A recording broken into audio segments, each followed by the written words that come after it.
Bonsoir à tous, bienvenue dans Buonasera Calcio. Écoutez, on va repartager 30 minutes de football tous ensemble.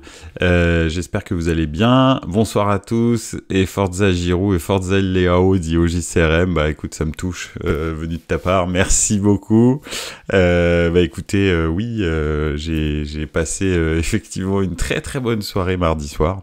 C'était très très cool d'être à San Siro, ça faisait mal aux oreilles, surtout quand Donnarumma touchait le ballon, mais c'était très très cool. Donc voilà. Justement, ouais, on va un petit peu débriefer tout ça, la semaine de Champions League. Oui, j'ai perdu ma voix, ouais, j'ai perdu ma voix un petit peu. Là, elle revient gentiment, mais oui, j'avais plus de voix du tout hier. Donc voilà. Donc on va débriefer un petit peu cette semaine de Champions League.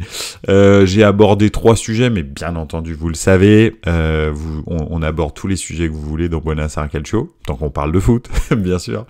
Donc le premier thème, c'est le foot, ça va vite. Alors oui, bien sûr, le foot ça va vite. Pourquoi ? Parce qu'on va débriefer tous ensemble Milan, Paris Saint-Germain. Donc voilà. Et ensuite on va revenir un petit peu sur United Creuse encore parce que hier c'était quand même un match complètement dingue contre Copenhague. Donc j'avais envie d'en parler parce que ça m'a fait marrer. J'ai vu des trucs vraiment marrants. Et enfin, on va un petit peu débriefer ce qui s'est passé avec Lens, et j'ai titré ça Lens revient sur terre, effectivement. Donc voilà, il y a OJCRM qui me dit, je t'ai vu à la télé balancer des Donnarumma. Ouais, j'aurais beaucoup aimé. En fait, j'ai essayé d'en récupérer. Alors j'étais pas dans les virages, hein, j'étais pas dans la courva, j'étais devant. D'ailleurs, j'étais juste à côté de l'équipe de Youth League du Paris Saint-Germain.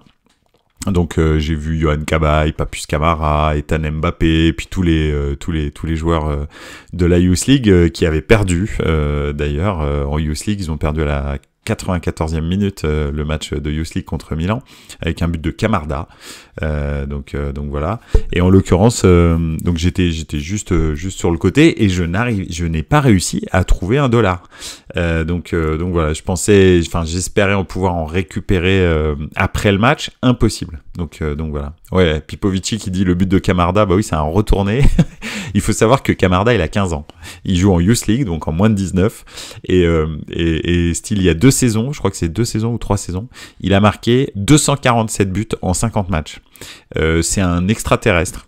Oui, vous avez bien entendu, j'ai pas dit un chiffre au hasard, hein. Il a marqué 247 buts. Voilà, oui, vous avez bien entendu.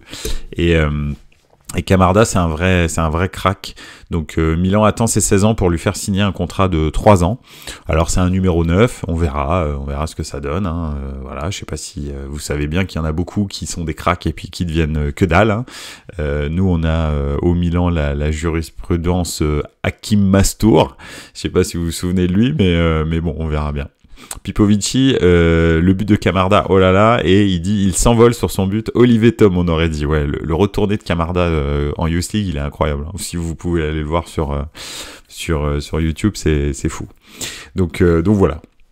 Bref, tout ça pour dire que j'ai pas réussi à récupérer des $, et j'étais super énervé à la fin du match. Alors j'étais pas énervé parce que c'était un des plus beaux matchs que j'ai vu à San Siro depuis bien longtemps. Donc enfin pas bien longtemps, depuis je pense le Milan-Atalanta du titre en 2022, celui juste avant l'avant-dernière journée de championnat qui était absolument incroyable. Donc voilà. Mastour qui joue en championnat marocain maintenant. Ah, il joue quand même dans une équipe professionnelle parce que lui, à un moment donné, je me suis dit c'est fini, même le foot pour lui en fait. Hein. Excepté les petites vidéos YouTube, il y a que dalle. Donc voilà. Bon, on va commencer justement par le foot, ça va vite. Pourquoi ? Parce que Paris, j'avais la discussion avec un ami récemment qui me disait, qui est supporter parisien et qui me disait. Nous, ça y est, on commence à tourner pas mal. Généralement, en poule, on se rate pas en plus. Ça va quand même être très très chaud pour vous, quoi. Et je lui disais, c'est vrai, mais bon, le truc, et c'est pour ça qu'on aime ça dans le foot, c'est que tout est possible dans le football. C'est pour ça qu'on aime ce sport en vrai. C'est que dans le football, tout est possible. Et c'est vrai que c'est ce qui s'est passé. Milan était au bord du chaos. On va dire que s'il perdait contre Paris, probablement qu'on aurait parler sérieusement d'un changement d'entraîneur, je pense. Je pense que Pioli, alors peut-être qu'il l'aurait pas changé, mais en tous les cas, ça commence à tanguer sérieusement pour Pioli. Et puis, ils auraient pu vraiment partir dans une espèce de spirale négative très très forte. Donc, c'est parce que bon, entre la défaite contre la Juve, le match nul contre Naples, la défaite contre Paris, etc. Ça commençait à faire beaucoup. Et puis la défaite contre l'Udinese, surtout dimanche dernier. Donc c'était très compliqué. Milan était vraiment au fond du trou. Et puis là, tout d'un coup, on retrouve un milieu de terrain titulaire. On retrouve des défenseurs aussi titulaires qui sont en pleine forme.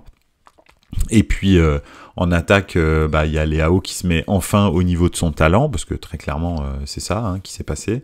Leao, il a toujours été aussi talentueux, on le sait. Le problème, c'est qu'il n'arrive pas à le faire tout le temps, toute une saison. Donc voilà, non, franchement, une très très très belle prestation.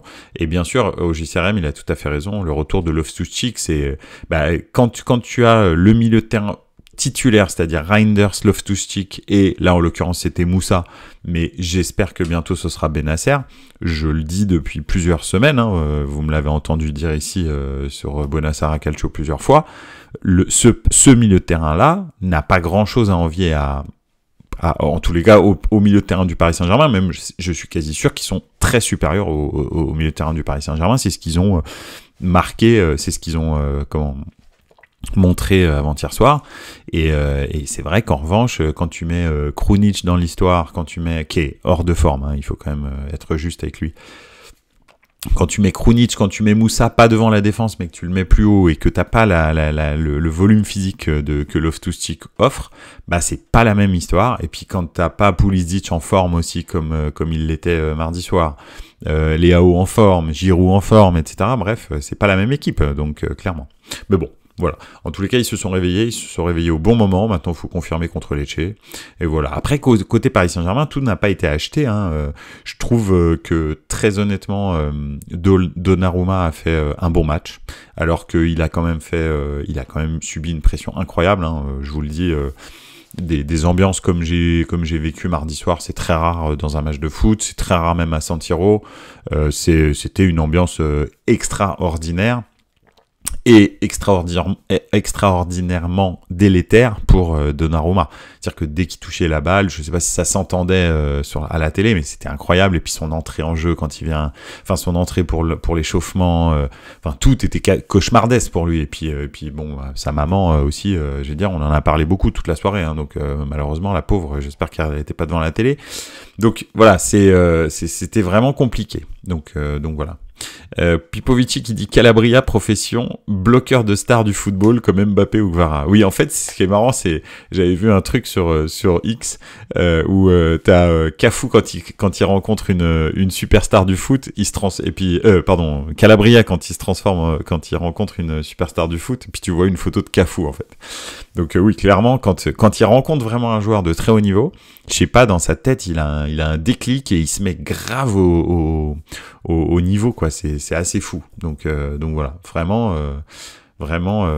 assez fou. Ah bah tiens, oui, Pipovici qui dit bon match de Dijo, d'ailleurs, il m'a fait plaisir. Oui. Absolument. Enfin, je sais pas s'il t'a fait plaisir. Moi, il m'a pas fait plaisir. J'ai aucun plaisir à voir Gigio Donnarumma. Mais je dois avouer qu'il a été solide, vraiment solide. Franchement, d'ailleurs, il fait deux très beaux arrêts. Non, franchement, sûr au pied et tout. Sûr. Voilà quoi. Mbappé, par contre, il a joué mardi, mort de rire. Il a joué. Alors, je suis pas sûr de comprendre, mais en tous les cas, Mbappé, effectivement. Ah oui, plus facile de chambrer Brest, oui, ça c'est sûr. Mais Mbappé, en fait, ce qui s'est passé, et ce que moi j'ai vu à la dans le stade, c'est que en fait, ce qu'ils ont changé par rapport au match aller, c'est l'espace entre la défense et l'attaque. La ligne d'attaque et la ligne de défense, quasi tout le match, il y avait, moins de 20 mètres ou 20 mètres maximum. et sinon moins de 20 mètres. Ce qui fait que ça faisait quoi? Ça faisait en sorte que, en fait, Mbappé, il pouvait pas prendre de vitesse. C'était impossible parce qu'en fait, le milieu et la défense étaient tellement serrés, et même la ligne d'attaque était tellement serrée, qu'en fait, il ne pouvait pas recevoir le ballon dans de bonnes conditions pour être lancé. D'ailleurs, il a été lancé une fois et il a failli avoir but. Heureusement que Maignan se fait une sortie magnifique. Mais c'était vraiment impressionnant à voir sur le terrain. L'espace très très court qu'il y avait entre la ligne de défense et la ligne d'attaque. Je l'ai fait noter d'ailleurs plusieurs fois à mon ami avec qui j'étais, qui est lui supporter parisien. Donc voilà. Mais c'était assez impressionnant comment ils ont réussi avec Reinders, bien sûr, qui venait en complément, à bloquer Mbappé, en fait, parce que Mbappé, balle arrêtée, c'est ce que je disais tout à l'heure, c'est pas Ronaldinho, hein. Je veux dire, il fait pas des différences en 1 contre 2, c'est très compliqué pour lui de faire des différences. Surtout que ce sont des gens qui sont quand même assez dynamiques, Calabria et Reinders. Donc voilà, c'était complexe. S'il n'est pas lancé, c'est compliqué. Donc voilà. Après, je pense que le meilleur joueur du Paris Saint-Germain, probablement, en tous les cas, c'est comme ça que l'a noté la Gazzetta dello Sport, et je pense que c'est vrai, c'est Dembélé. Dembélé et Gigio Donnarumma, hein, les deux d'ailleurs. Effectivement, alors Dembélé, il a fait du Dembélé, mais en même temps c'est lui qui centre pour le but. Il met une superbe frappe sur la transversale. J'étais juste vraiment au niveau des cages quand il frappe.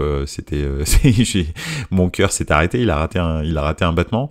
Et bon, après il fait des différences très souvent derrière. Malheureusement, il fait du Dembélé, c'est-à-dire il glisse ou il fait le mauvais choix.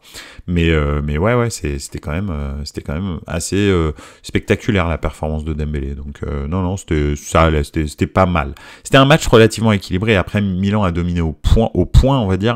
C'est-à-dire que ils avaient pas la possession, mais en revanche, les actions chaudes étaient plus du côté de Milan que de Paris. Mais la première mi-temps peut aussi tourner un petit peu en faveur de Paris, et ça aurait peut-être donné un match différent.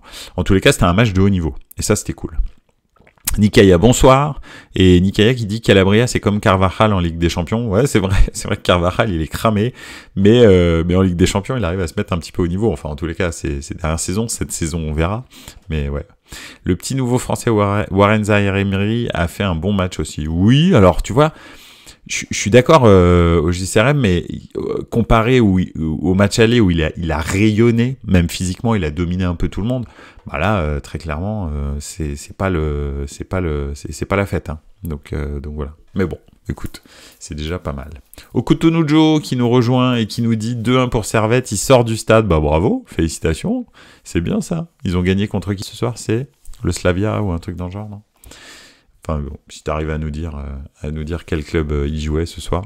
Mais en tout cas, c'est bien une victoire en Coupe d'Europe, parce que les débuts étaient compliqués. Le club moldave. Le shérif Tiraspol. Mais oui. Ok, d'accord. Ok, très bien. Parfait. Bah c'est pas mal, hein.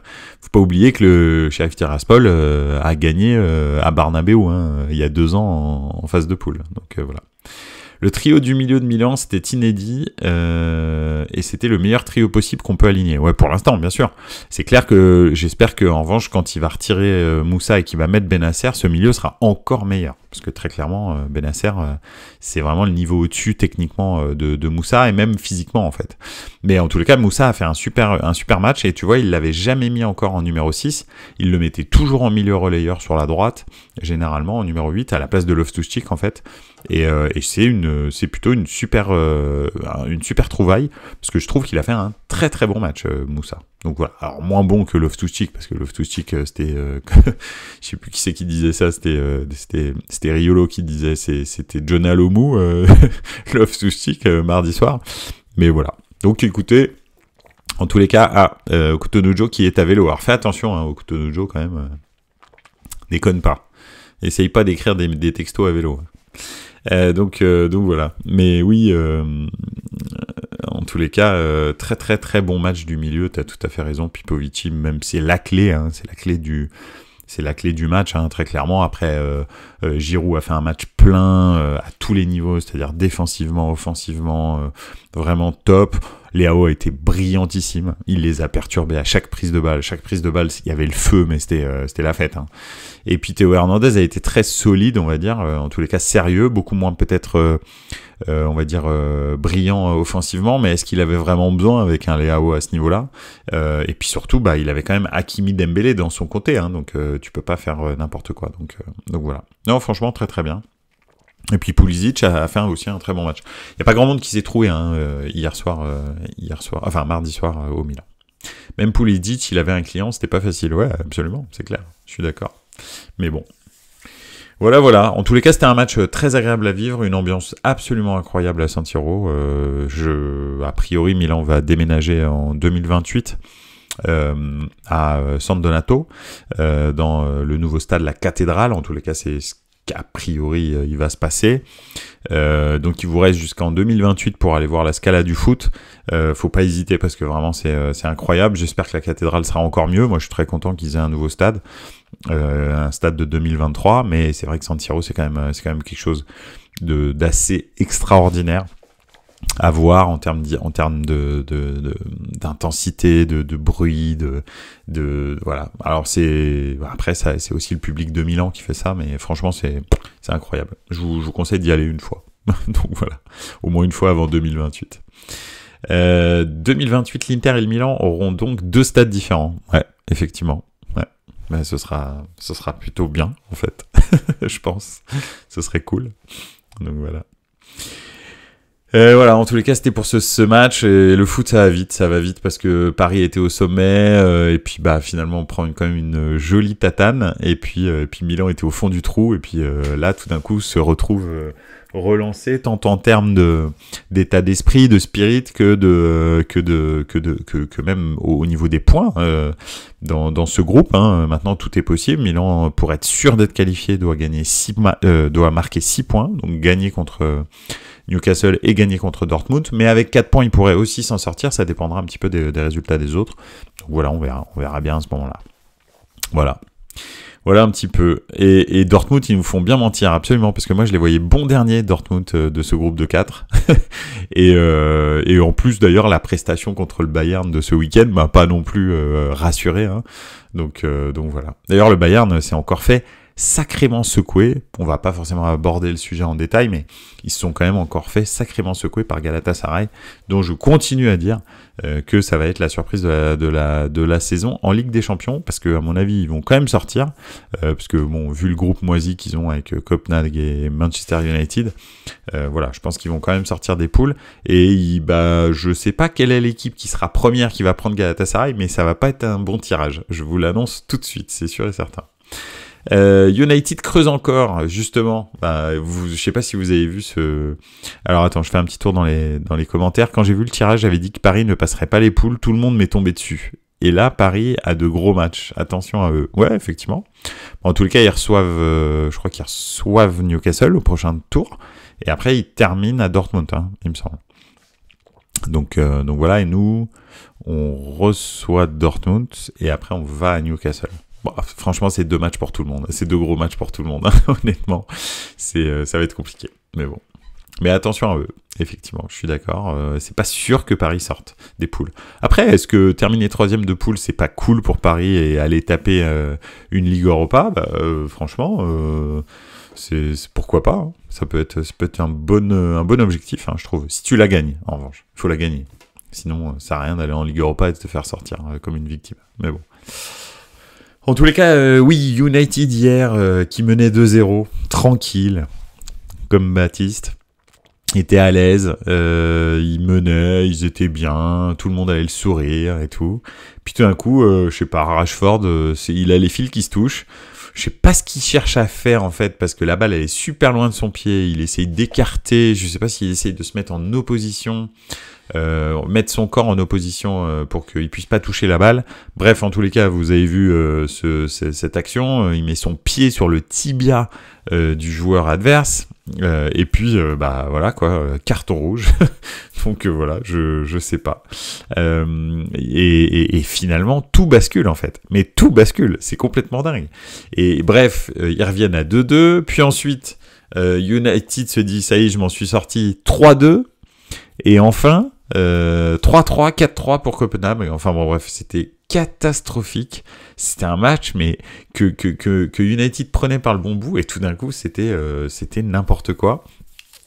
Et en toute fin de match, Maguire qui a fait un match absolument dégueulasse. Mais vraiment, c'était incroyable. À un moment donné, il tente de faire une transversale, la balle elle part, mais au milieu des tribunes, quoi. Tu te dis, mais il y avait même personne là où il fait la transversale. Enfin, je veux dire, dans la direction où il fait la transversale, il y a personne. Et la balle, de toute façon, même si, excepté si c'est Wembanyama, et encore, il récupère jamais la balle, le gars. C'est impossible. Il la met en pleine tribune, quoi. Je sais pas, je comprends pas très bien ce que le concept de continuer à faire jouer Maguire. Moi, je sais pas, encore une fois, peut-être ils ont des blessés, je peux pas te dire. Mais même avec des blessés, la vérité, je fais jouer quelqu'un du centre de formation. Hein. C'est pas, je fais pas jouer Maguire. Et pourtant, en fin de match, il se retrouve numéro 9 parce que bah voilà, il faut marquer et il a une occasion incroyable où il met une reprise de volée de l'espace et puis le goal la dévie. Bon, finalement sur l'action, il fait un peu faute avant dans son duel de la tête, mais c'est vraiment fou en fait. Donc voilà, je comprends pas Maguire, c'est vraiment une énigme. Et je crois qu'il serait mieux.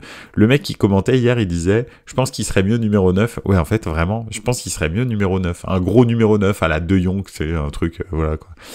Avec tes pieds, tu fais pas grand chose, mais bon, voilà. On a un but en direct. C'est OJCRM qui nous annonce le but de Mbemba à l'OM. Bravo, félicitations. Je vais faire un petit tour. Une finale Marseille-Paris en Europa et on gagne, je signe de suite. Bah oui, je veux bien le croire, mais bon. Voilà. Et Højlund content, Højlund triste. Oui, c'est vrai, absolument. Højlund, il a vécu toutes les couleurs de l'arc-en-ciel de son état. Et puis Povici qui nous dit c'était pour sa compile à Maguire, il y avait plus de vidéos sur lui. Ouais, c'est clair. Non mais celle-là, voilà. Titu en sélection anglaise pourtant devant Tomori. Ouais, quand tu vois depuis le début de saison les matchs de Tomori et que tu te dis que l'autre espèce d'enclume de sélectionneur anglais, il continue à mettre Maguire titulaire, mais tu te dis mais sérieusement, mais il veut quoi lui en fait? Le but du jeu c'est de s'aborder la sélection anglaise, c'est pas possible. Il y a un problème. Mais bon bref. Okutunujo, il aurait dû rester chez nous, Højlund. Oui, c'est vrai. Ouais, je suis d'accord. Bah, de toute façon, il est parti trop tôt, trop fort en plus. Hein. Beaucoup trop cher, trop de pression, voilà. Après, tu vois des trucs là, il commence à jouer un peu plus son jeu, tu vois, il est plus relâché. Ça se voit, et puis physiquement, il revient bien et tout. Donc, je sais pas, ça peut donner un truc, mais il est dans la mauvaise équipe en fait. Surtout ça. Voilà. Aurel Piquelo Mehdi, salut à tous, on revient du stade, Servette a gagné. Ouais, c'est ce que nous disait Okutunujo, trop bien, bravo, félicitations. 2-1 contre le Sheriff Tiraspol, bravo. Ça c'est cool. Écoute, vous avez dû passer une super soirée parce que le stade il a dû prendre feu, je pense. Donc c'est cool, trop bien. Ça doit faire, si tu as la stat Aurel ou Okutunujo, combien d'années que le Servette n'a pas gagné un match de Coupe d'Europe? Je pense qu'on est dans une décennie à 2 chiffres, à mon avis. Un truc dans le genre. Je pense que ça doit faire 20 ans. Plus de 20 ans, peut-être. Donc c'est cool, c'est historique. C'est bien. Bref, United creuse encore. J'ai bien l'impression que ça va être une annus horribilis encore une fois pour United. Et même quand ça commence bien, ben voilà quoi. Ah bah voilà, tu vois, dernier match gagné contre Újpest en 2003, tu vois, pile poil, 20 ans. J'étais pas loin, j'étais pile poil dedans. Donc voilà. Ouais, effectivement. Oui, bah oui, puisque ça fait quand même très longtemps que vous n'aviez pas fait de Coupe d'Europe. Donc c'est cool. But de Carambeu. Eh oui, à l'époque, c'était la grosse équipe. Hein. C'était juste avant la faillite, quoi, en fait. Donc malheureusement. Bref. Qu'est-ce que je voulais dire? Oui, bah United, voilà, année absolument horrible. Hein, je pense que c'est bien parti pour que ça continue comme ça. Donc voilà. On verra bien, mais c'est triste, c'est vraiment triste. Surtout que récemment, on a tous regardé un petit peu, je pense, hein, le documentaire sur Beckham, qui est un très bon documentaire, qui est très transversal, que vous pouvez regarder très aisément avec vos femmes, vos amis pas trop convaincus par le foot, etc. Parce qu'en fait, il est très très bien fait. Donc voilà, ça peut être le moment de se fédérer un petit peu autour du football avec des gens qui ne le sont pas forcément. Et bref, en ayant regardé ce documentaire, j'ai revécu un petit peu toute une période de l'histoire de Manchester United où ça avait quand même une autre gueule que ce que c'est en ce moment, quoi. Donc voilà, c'est un petit peu, c'est très très triste ce qui se passe et on verra bien. Et puis en plus ils viennent de perdre Sir Bobby Charlton, donc c'est vraiment une année absolument vraiment horrible pour United. On verra comment ça se termine. Puis on va terminer par nos chers Lensois. Nos chers Lensois qui avaient démarré leur campagne de Ligue des Champions sur les chapeaux de roue. Match nul, victoire contre Arsenal. Et puis j'avais prévenu que le retour sur terre allait peut-être être un petit peu douloureux parce que le PSV Eindhoven c'est pas clinquant, le PSV Eindhoven c'est pas du tout quelque chose qui va te surmotiver, mais le PSV Eindhoven, c'est la vraie Ligue des Champions. C'est ces équipes-là qu'il faut battre si tu veux sortir, en fait. C'est pas forcément ton premier de poule qu'il faut que tu tapes. C'est les autres qu'il faut que tu tapes si tu veux sortir des poules. Et le PSV Eindhoven, il a fait du PSV Eindhoven, hein, donc c'est assez impressionnant.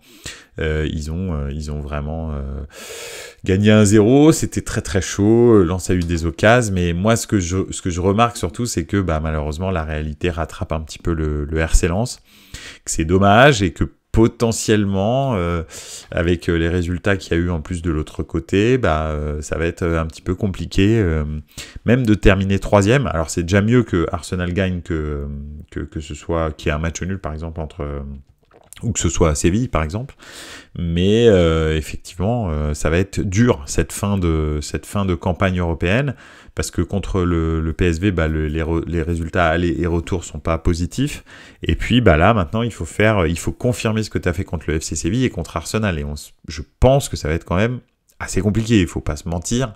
Je pense qu'ils ont fait 2 exploits, on va dire, mais ça va être quand même assez compliqué de réitérer cet exploit. Je pense qu'il y a de la place contre Séville. Je suis pas sûr qu'Arsenal arrive encore la fleur au fusil comme ils l'ont fait au match aller à Bollaert. Donc aller gagner à l'Emirates, ça va être un petit peu compliqué. Donc je pense que déjà la qualification pour la Ligue des Champions, je pense qu'on peut oublier. Ça va être maintenant, est-ce qu'on va réussir à se qualifier pour l'Europa League, et ça dépendra un petit peu essentiellement du résultat qu'ils feront contre le FC Séville. Donc c'est vraiment la finale contre le FC Séville pour la 3e place. Et contre Arsenal, j'avoue que je me fais pas trop d'illusions sur le match retour. Pipovici qui nous dit « Belle semaine des Italiens, la Lazio va peut-être enfin passer des poules. » Ouais, c'est vrai. De toute façon, Sarri en gros, il ne respecte que la Ligue des Champions. Dès qu'il joue autre chose que la Ligue des Champions, le mec s'en fout complètement. Il met sa grand-mère titulaire en attaque. Alors, c'est vrai que des fois, sa grand-mère est meilleure que Ciro Immobile. Faut quand même dire les choses. Ciro Immobile, excepté en Serie A, le mec ne sert à rien. Je sais pas comment ça se passe, mais bon, voilà. Mais ouais, sinon, belle semaine des clubs italiens. Ouais, bon, il y a le match nul de Naples, mais sinon, effectivement, victoire de Milan, victoire de l'Inter, victoire de la Lazio et match nul de Naples. Donc voilà, c'est plutôt bien. Aurel qui nous dit « Le truc le plus fou contre le PSV, c'est de voir les Lensois glisser sur tout le match. Les mecs ne savent pas choisir leurs crampons. » Absolument.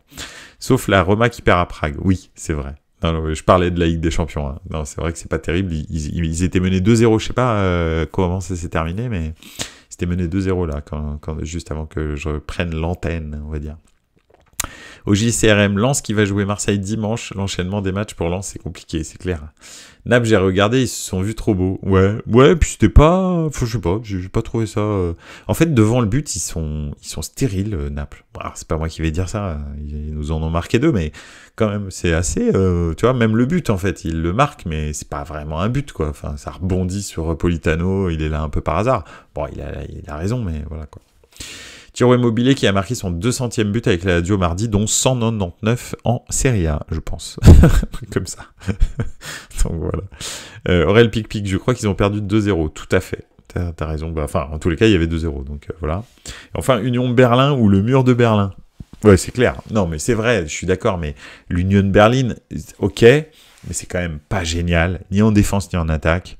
Et enfin, normalement, tu as quand même les moyens de perturber ce bloc-là, en fait. Alors, c'est sûr que ça aurait été plus facile avec Osimhen, parce que là, avec Raspadori, déjà, l'option centre, elle n'existe pas. Parce que bon, le mec fait 1m52 les bras levés, donc oui, très clairement, tu es obligé de jouer dans les pieds. Et ça a facilité un petit peu la vie de la défense de l'Union Berlin, qui se mettait dans les lignes de passe à l'intérieur de la surface, et ça suffisait en fait. Et c'est vrai que t'avais pas trop à t'inquiéter de ce qui se passait dans les airs. Quand t'as Osimhen, c'est plus compliqué parce que ça peut venir de tous les côtés, quoi. Donc voilà, et de la tête, t'es vraiment pas sûr de le dominer, voire même t'es quasi sûr de perdre ton duel. Donc voilà, ça change quand même tout, Osimhen.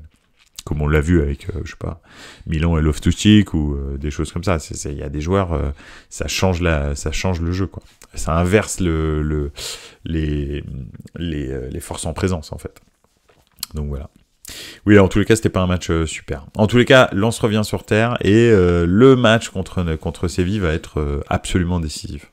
Donc voilà, c'est celui qu'il faut pas rater. Il faut pas qu'il se concentre sur Arsenal, parce que Arsenal, je pense, va partir loin de tout le monde. Mais Séville, c'est celui-là qu'il faut qu'il les tape. Donc voilà. C'est l'Inter qui gagne, mais très très poussif. Ouais, absolument. C'était voilà. Après, c'était le but. Hein. C'était ok, je gagne ce match, je peux me concentrer sur le championnat. Après, il y a la trêve internationale. Ils sont qualifiés. Le prochain match, ils vont faire tourner comme jamais. Voilà, le but du jeu, c'était de se concentrer sur le championnat, ils l'ont fait. Je pense que l'Inter arrive un petit peu physiquement, l'équipe titulaire. En plus, il a fait tourner quand même, c'était très poussif, mais quand tu regardes l'équipe de départ, il y a quand même beaucoup de titulaires qui sont pas là. Donc voilà, il a une défense à reconstruire, hein, vu que Pavard avait pris sa place et très très bien pris sa place. Et là, sans Pavard, c'est plus pareil. Et puis il avait fait tourner, Lautaro était pas là, qui c'est qu'il y avait aussi au milieu du terrain, il avait fait un petit peu des petites dingueries, Simone Inzaghi, donc ouais, non, c'est pas facile. Oui, on peut parler absolument de Benfica, t'as tout à fait raison. Benfica, belle équipe l'an passé, quart de finale, et là, affreux cette année. Alors, c'est vrai, absolument affreux, 27 minutes, 3-0. Donc, c'était incroyable. Je regarde le match, je fais waouh, qu'est-ce qui se passe? J'étais dans le train en revenant de Milan. Et effectivement, ouais, c'était complexe. Et c'est le problème du Benfica, c'est que le Benfica, comme tous les clubs portugais, hein, le Sporting, le FC Porto et tout, chaque saison, en gros, ils doivent rebâtir une équipe quasi totale. Enfin, je dis pas totale, mais en gros, tous leurs top joueurs partent. Donc, derrière, c'est très compliqué de reconstruire derrière. Alors, il y a des années, ça marche très très bien. Puis il y a des années, ça bloque un peu plus comme Benfica en ce moment, même s'ils sont toujours premiers, je crois, du championnat portugais. Mais ils commencent à vraiment s'éroder là. Ça marche plus. Donc voilà, faudra voir. Ils sont tombés sur une super équipe, la Real Sociedad joue hyper bien, très plaisant à voir. D'ailleurs, parlons-en un petit peu de l'Espagne, et on va terminer là-dessus. La Real Sociedad, effectivement, tu as tout à fait raison, joue super bien. Donc elle joue super bien au foot, vraiment, c'est ultra agréable de les voir jouer. Et ils ont défoncé le Barça. Le Barça qui gagne, c'est sur un miracle qui gagne la semaine dernière contre eux. Ils ont éclaté le Barça. Ils se sont fait tourner, quoi. C'était incroyable. Et je suis très content qu'ils gagnent là en Ligue des Champions, en plus assez aisément, et que le Barça, qui continue à jouer très très mal, perdent parce qu'en fait ce Barça est irrationnel. En fait, ça fait très longtemps. Ils ont fait quelques bons matchs dans la saison, style 2 ou 3. Mais si tu prends l'ensemble des matchs, la plupart, il n'y en a aucun qui est maîtrisé. Et ils arrivent toujours à gagner à la fin. Vraiment, c'était pas terrible. Et ce qui est bizarre, c'est que le match, peut-être, qui domine le plus contre un top club, c'est peut-être celui contre le Real, qui perdent, finalement, 2-1. Mais non, franchement, super équipe, la Real Sociedad. Et ils ont dominé le Barça comme jamais. Et là, ils continuent à jouer comme ça. Et franchement, le niveau technique de chaque joueur, hein, vous pouvez y aller, hein. Vous les regardez tous, vous dites « Ah oui, c'est très au-dessus de ce qu'il y a au Barça, par exemple. » Honnêtement, c'est vraiment impressionnant. Et puis, bien sûr, il y a le petit japonais, là, qui est ultra chaud, mais de ouf, quoi. Donc, non, franchement, très, très bien. Et il n'y a pas que lui, hein, parce que Oyarzabal, bien sûr, etc. C'est vraiment une super équipe. Vraiment très, très bon. Pipovici, oui, des 4 équipes espagnoles, c'est le Barça le pire à voir. Oui, carrément, c'est clair. Je suis d'accord avec toi, c'est le plus chiant à regarder. Hein.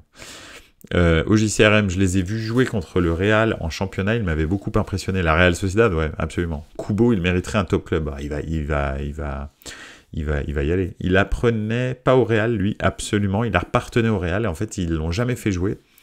Et il paraît que justement, les matchs contre le Real, il est ultra motivé en fait de leur montrer à côté de quoi ils sont passés. Donc voilà. D'ailleurs, il avait fait un super match contre le Real. En défense, il y a le français naturalisé espagnol, le normand, absolument. C'est quand même triste que la défense centrale, et c'est là où on voit, je pense que c'est important qu'on se rende compte de ça, que l'Espagne a eu une génération absolument dorée, hein, la génération 2008, 2010, 2012, incroyablement incroyable. Et on en est, donc 2012, on est 10 ans plus tard, on va dire 11 ans, mais 10 ans plus tard, et les 2 titulaires en défense centrale en Espagne sont 2 joueurs français. Donc, pour vous dire à quel point, en fait, la formation espagnole a chuté, mais dans les limbes du football mondial. Et parce que c'est quand même pas normal, surtout que c'est quand même pas 2 top défenseurs mondiaux. C'est pas comme si tu me disais je vais naturaliser, je sais même pas qui dire, mais on va dire Militao et Van Dijk. Tu me dis j'ai naturalisé Militao et Van Dijk. Bon, ok, Van Dijk avant la blessure. Hein. Ok, tu vois, on est pas mal. Mais sinon, après, mais même tous les joueurs, hein, quand tu prends le milieu de terrain, etc., bah, en fait, ça te fait penser plutôt aux équipes des années 90 et 80 en Espagne. Hein. C'est-à-dire, c'est des équipes qui étaient pas terribles, en fait. Ils ont eu une génération absolument incroyable, mais c'est pas génial, quand même, l'Espagne. Hein. Faut pas, je veux dire, s'ils avaient rien gagné avant et qu'ils ont pas gagné grand-chose après, c'est qu'il y a une raison, en fait. Hein. C'est pas un hasard. Hein. Donc voilà. Mais bon, l'Espagne est au creux de la vague, il n'y a plus rien qui sort de chez eux. Ouais. Et ouais, c'est des joueurs moyens en fait, tous. Alors des bons petits techniciens, tu vois, des joueurs. En fait, j'appelle ça, l'Espagne, ils fabriquent des relayeurs. Mais vraiment, tu sais, c'est à ces gars-là qui font des relais. C'est-à-dire, c'est des bons relayeurs parce qu'ils vont te faire une passe dans le bon timing, ils ont une bonne technique, etc. Mais aucun top player, rien, que dalle. Il n'y a pas de top player là-dedans. JCRM qui dit quand on top 9 c'est Morata, c'est que c'est chaud. On est loin des Raúl Morientes, ouais, grave. Villa Torres, par là, j'en parle même pas. Donc voilà. Gavi et Pedri, j'en entends plus parler des prodiges. Ils sont pas allés un peu vite avec eux les médias, comme Ansu Fati. Bon alors Pedri revient. Pedri était quand même très impressionnant, ça j'avoue. C'est le seul joueur où je trouve que vraiment il est impressionnant, mais il est blessé là, il sort d'une très longue blessure, donc on va attendre, on va le laisser revenir quand même. Gavi en revanche, oui, il a sa grinta. Bon, voilà, je trouve qu'il a juste sa grinta et sa gueule, quoi, sa petite gueule de premier de la classe, mais sinon à part ça, c'est pas non plus, ça casse pas 3 pattes à un canard, hein. Enfin je sais pas. Mais bon. Et comme Ansu Fati. Ansu Fati, malheureusement, bon là c'est les blessures qui l'ont cramé, mais je pense qu'en dessous il avait quand même un truc, à la base on l'a vu jouer tout au début là, quand il a commencé, tu te dis oh là là, lui quand même il est chaud. et bon derrière blessure complètement bizarre, 2 ans quasi de blessure, et puis bah tu t'aperçois que c'est plus du tout le même joueur maintenant, donc voilà, c'est dommage. J'espère que Pedri ce sera pas ça quand même, parce que je lui souhaite pas ça. Gavi après je sais pas, peut-être qu'il peut devenir un bon milieu de terrain, mais ce sera jamais un génie du foot quoi. C'est juste il amènera son état d'esprit, sa grinta quoi. Mais bon, c'est le Zion Williamson du football, Ansu Fati, ouais c'est très possible, ouais, c'est un peu comme ça. Donc voilà. Bref. On a fait un petit peu le tour de l'Espagne aussi, mais voilà. Bon, le FC Séville est un peu en souffrance. Le Real, bon, bah ils sont qualifiés. Voilà, ils gèrent les affaires courantes pour l'instant, hein, en attendant les gros. Le Barça galère un petit peu plus. Et puis la Real Sociedad fait briller l'Espagne. Franchement, très sympa. Puis en Allemagne, bah écoute, en Allemagne le Bayern fait le job, mais c'est bien fait bouger encore par Galatasaray. Donc voilà. Vinicius comme Léao s'est remis au but. Ouais, c'est clair. Après, c'est vrai que Vinicius, il a été un peu éclipsé par le phénomène Bellingham. Donc il y a ça aussi. Mais c'est vrai que Vinicius, voilà. Il s'est remis dans le droit chemin. Et Léao, c'est sa transformation. En fait, le jour où Léao, il maintient le niveau qu'il a montré contre Paris, 80-85% des matchs qu'il joue, en fait, il est plus fort que Mbappé, enfin il est pareil que Mbappé, on va dire. Mais je pense même plus fort, honnêtement, je pense que techniquement, en 1 contre 1, à l'arrêt, il t'arrache les AO, ce que fait pas Mbappé. Après, en revanche, Mbappé, dans la vitesse, quand il doit exécuter des trucs rapidement, il est imbattable. Il est imbattable. Mais bon, voilà. On verra bien. Léao, j'espère qu'il va arrêter d'être sur courant alternatif et il va enfin se mettre sur courant continu. Mais bon. Mbappé, il a changé son jeu, il a dit. Ah bah, je sais pas. S'il a changé son jeu, ce serait bien qu'il revienne au jeu d'avant. Ce serait mieux parce que c'est pas terrible. Sinon, belle journée de foot dimanche. Qu'est-ce que tu nous concoctes dimanche au JCRM? Au JCRM, dimanche, il nous concocte un Lens-Marseille, pas mal, effectivement. Chelsea-Manchester City, effectivement. Toi, tu prends un gros week-end, hein, quand même. Hein. Alors en Espagne, bon, il n'y a pas grand-chose. Ah si, il y a le derby de Séville, quand même. Donc très très sympa, ça, le plus grand derby d'Espagne. Et puis, Bayer Leverkusen, Union Berlin, je suis pas sûr. Hein. Je suis pas sûr que ce soit un super match. Et Lazio AS Rome, absolument, c'est vrai, tout à fait, t'as raison. Non, c'est bien, c'est pas mal. Hein. Et samedi, est-ce qu'il y a des trucs? Samedi, non, il n'y a pas grand-chose en France. Il y a... Qu'est-ce qu'il y a? Il n'y a pas grand-chose en Angleterre. En Espagne, il n'y a pas grand-chose. Ça aurait pu être un choc il y a 10 ans, Real Madrid, FC Valence, mais là, maintenant, moyen. Non, il y a pas grand chose après, hein, voilà, non, c'est pas terrible. Mais le dimanche, effectivement, t'as raison, très très bonne journée de foot, en tous les cas, le derby de Rome, le Lens Marseille, Chelsea Manchester City. Déjà pour ces 3 matchs-là, je pense que c'est intéressant d'aller regarder la télé. Donc voilà. Henri lui avait posé la question. Il lui avait posé la question sur son jeu. Moi, je sais pas s'il l'a changé, mais bon. Le derby de Rome, le derby de Séville, Lens OM et Benfica Sporting. Ah oui, je les avais oubliés. Ouais, c'est vrai que ça va être sympa. Qu'il préférait son jeu de Monaco. Enfin, samedi, il y a United Luton. Ouais. Alors, United Luton, bon, voilà. Ouais, alors c'est sûr que tu perds contre Luton, comme dit au JCRM, ça pourrait être fatal à Ten Hag en cas de mauvais résultat, oui c'est clair, parce que tu perds contre Luton, là il faut quand même que tu vois, tu joues quand même dans un stade avec une main courante, donc effectivement, il y a un moment donné, il faut se respecter, t'es obligé quand même de gagner contre une équipe qui a une main courante dans son stade. donc voilà, effectivement, t'as raison, ça peut quand même poser problème, parce qu'ils sont quand même 17e, Luton, donc tu perds contre Luton, c'est chaud. C'est très très chaud. Justement, faut qu'ils perdent et que Ten Hag parte. Je peux même pas te dire si... Je sais pas si c'est vraiment le problème, l'entraîneur. Je sais pas. Il y a Lecce Milan samedi, bah oui. Effectivement, ça faut confirmer faut juste confirmer.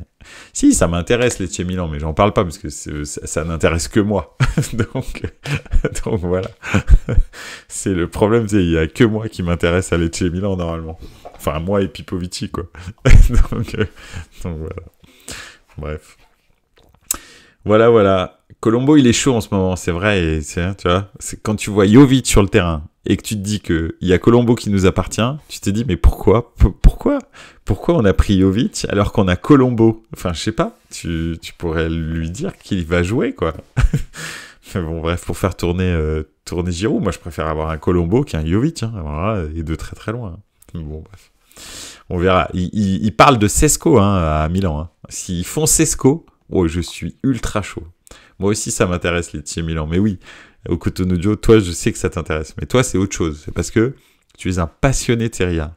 Parce que je sais que tu vas regarder Torino Frosinone aussi. Hein. Je te connais. Et tu vas peut-être même le regarder en double fenêtre avec un sombre Udinese Lazio, tu vois, un truc dans le genre. Donc, bravo.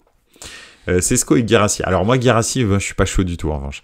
Parce que Guirassy, c'est typiquement le gars qui prend feu une saison, tu sais pas d'où, tu sais pas comment, et il va disparaître instantanément.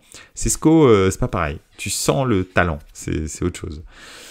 Frosinone est super équipe avec beaucoup de joueurs connus, ouais. Puis surtout beaucoup de prêts de gros clubs. Ils ont énormément de jeunes qui sont prêtés du Real, de plein de gros clubs comme ça. Donc voilà. Régnier, absolument. Caio Georges. Oh mais Caio Georges. Et ouais, c'est la Juve qui l'aura prêté, et Soulé aussi, ouais, absolument, t'as raison. Et Régnier, il vient du Real. Et Caio Georges, c'est toujours une énigme. Il appartient toujours à la Juve, Caio Georges, ou pas? Parce que, ouais, il était arrivé en superstar, excepté superstar de la coupe de cheveux. Pour l'instant, j'ai pas vu grand-chose. Hein. Franchement, c'est pas top. Hein. Mais bon, bref. Enfin voilà. Bon, écoutez, messieurs et dames, d'ailleurs, je sais pas. On va terminer dessus. On va terminer là-dessus. Ça a été un plaisir de partager tout ça avec vous.